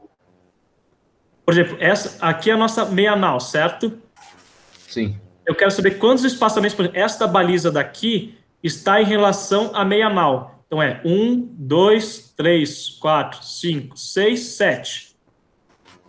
Ela está a 7 espaçamentos da meia anal. Só que eu tenho que colocar menos e mais para ter uma certa orientação. É comum você botar valores negativos em direção à polpa e valores positivos em relação à proa. Okay. Mas isso também pode mudar. O que esse positivo e negativo pode mudar? Ele pode mudar tanto a posição do LCF quanto a posição do LCB. O número vai ser o mesmo, você entende? Só que, como está usando outro eixo coordenado, ele pode dar negativo aqui no caso, e não positivo. Tipo, se você ver o exemplo do professor, ele usa a posição relativa de positiva na polpa e negativa na proa. Por isso, o LCF dá negativo. O que quer dizer que está negativo?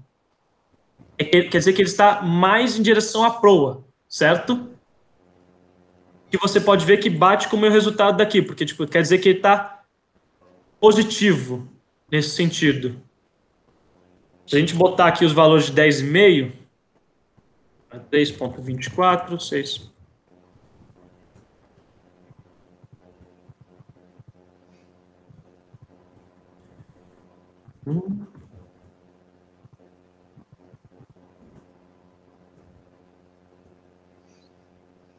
(13,53). Você vê que, tipo, o nosso deve ter tido algum valor errado, mas de qualquer forma, o LCF também deu positivo, quer dizer que está dando positivo, quer dizer que está na proa, desculpe.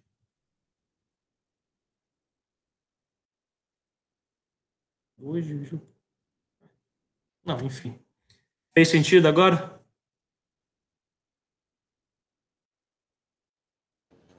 Sim, é só uma dúvida. Onde é que está a forma de calcular o coeficiente de Simpson mesmo? O coeficiente de Simpson está aqui embaixo na notas de aula. A integração de Simpson, ela é sempre assim, é sempre por 3 pontos. É isto da... aqui.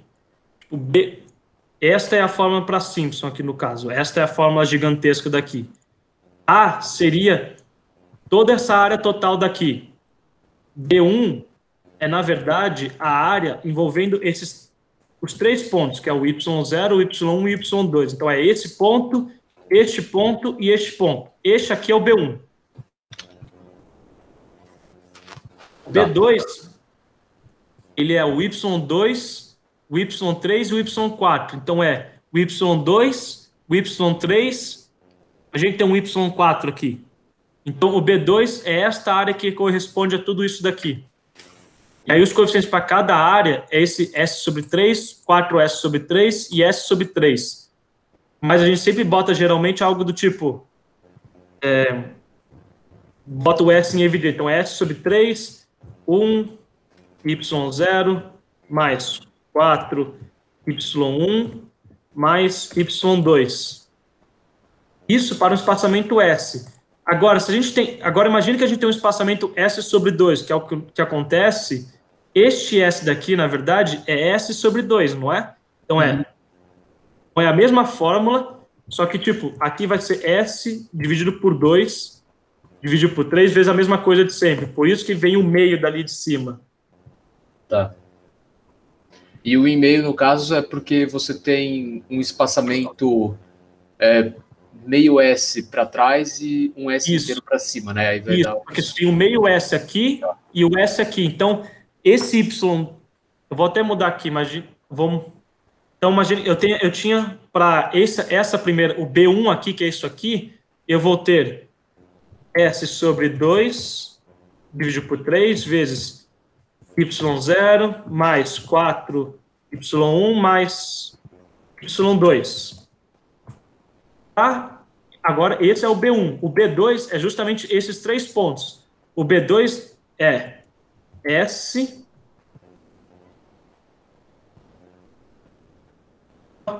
dividido por 3, porque agora é o mesmo espaçamento, vezes Y2, Y3 e Y4. Só que, quando você vai botar o coeficiente, você vê que tem o Y1, tem um Y2 e meio y2. Então, daí que surge esse 1,5. Tá. É por isso que vem. Tá. O coeficiente de Simpson sempre vai ser essa relação de 2 para 4, seja lá qual seja o espaçamento entre as balizas, né? Nesse caso, por exemplo, as posições de 0, 9, 18, 36, ou ele vai variar também de acordo com a distância entre as balizas, esse coeficiente? Como assim? Se eu decoro essa relação dele de ser essa... É 1, 4, 1 sempre. É 1, 4, 1 sempre, ok. Tá bom. Isso. Aí você obtém o 2, essas coisas, porque, por exemplo, você vem... Vamos fazer agora, tipo, esse é o B1. Vou até colocar na cor aqui. B1. Aí eu vou colocar... Esse aqui é o B1, este aqui vai ser B2. Então, esse aqui é o B1, B2, B3. O nosso B4 é este daqui, não é? Então, vamos escrever como que seria o B3. Ele é S sobre 3 vezes 1, vezes 1y3 mais 4y4 mais 1y5, certo? Nosso B4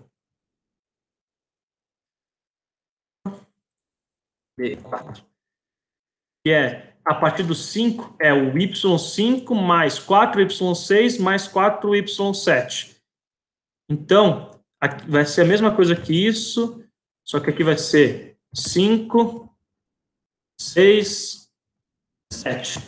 Quando você vai... Só que integrar é uma somatória de tudo. Então, esse coeficiente soma o coeficiente tanto da integral anterior quanto o coeficiente da integral posterior.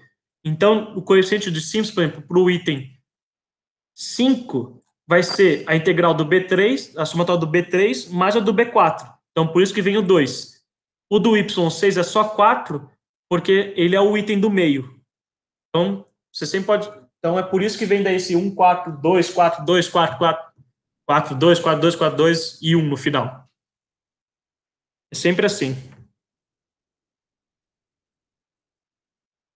Imagina. Alguém tem mais outra dúvida? Só para... Tranquilo, então. Obrigado. D vezes... Estranho, devia estar... Alguém tem mais... Sobre o resto da matéria, alguém tem mais outra coisa ou posso terminar o Fuji?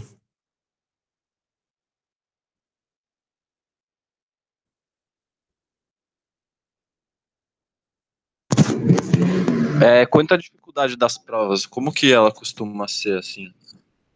É bem esses exercícios que eu mostrei, assim, tipo, os exercícios não passam muito desses exercícios que eu mostrei. O único problema da prova é que, por exemplo, não tem formulário.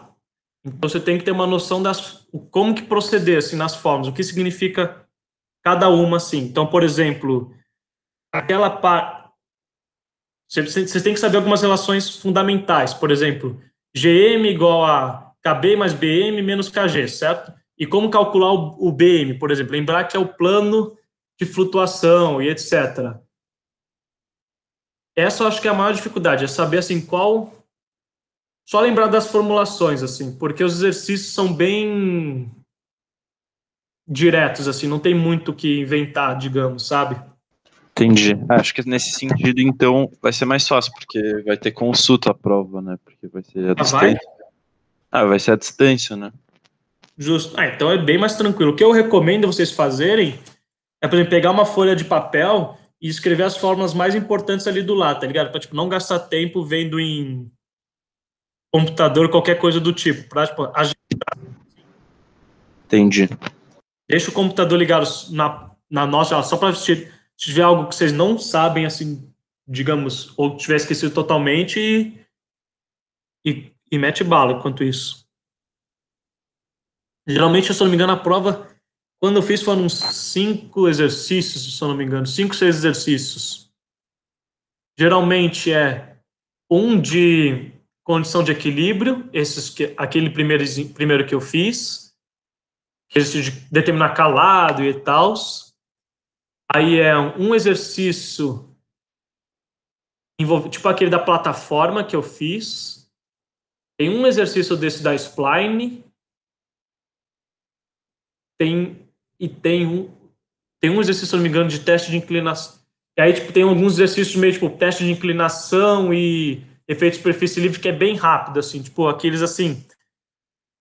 Eu dividi um tanque original em 3 pedaços. Quanto que diminui o efeito? Ou calcule qual que é o efeito de superfície livre para o tanque em questão. É, tipo, sempre algo assim, no caso.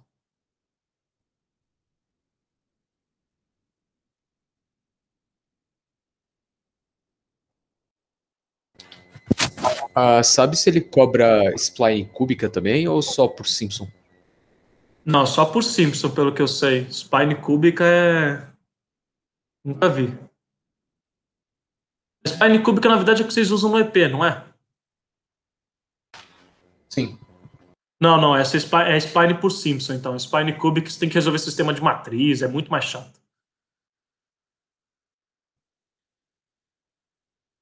Eu acho que é isso. Alguém tem mais alguma outra dúvida ou posso terminar?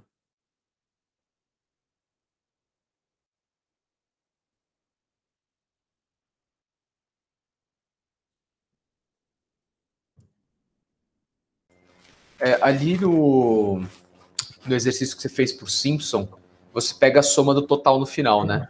Só que ali não é já o valor correto, por exemplo, para área de linha da água, para o LCF, para o momento de inércia longitudinal, né? Você tem que inserir aquela soma na fórmula que você calcula, né? Exato. Tá. Porque tipo, aquela soma, ela te dá... É como assim, você teria que multiplicar pelo x, assim, sabe? Assim, porque geralmente é uma integral é uma área, então é um x vezes um y.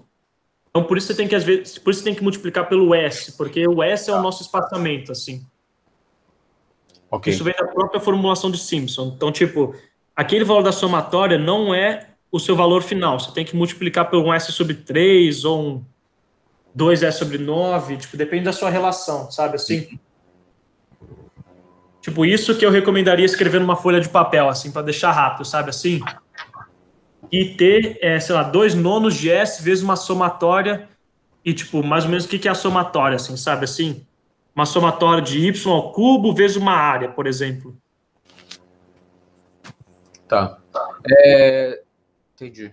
Os slides que você estava passando para gente, você não anexou eles junto, né, no zip. Eu tenho uma pasta aqui, eu posso mandar ele depois para vocês. Eu tenho tudo isso aqui, eu posso mandar depois. Tá, tranquilo. Ok. Na boa para mim. Tá. O Excel que você fez agora também, ele tá no zip ou não? Eu também tá. Eu tenho tudo ele no zip já. Tranquilo, então, obrigado. Eu só não sei se vocês têm Rhino, só isso que eu não sei se vocês conseguem abrir. O Mas aí qualquer coisa.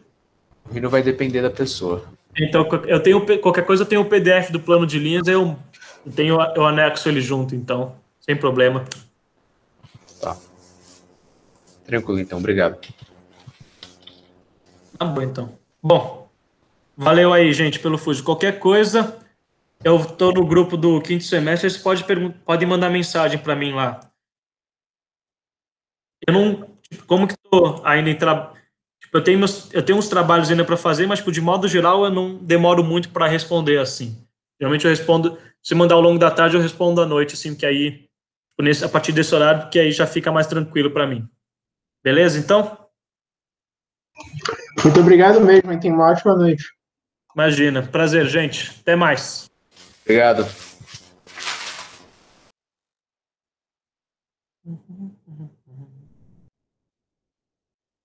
Ah.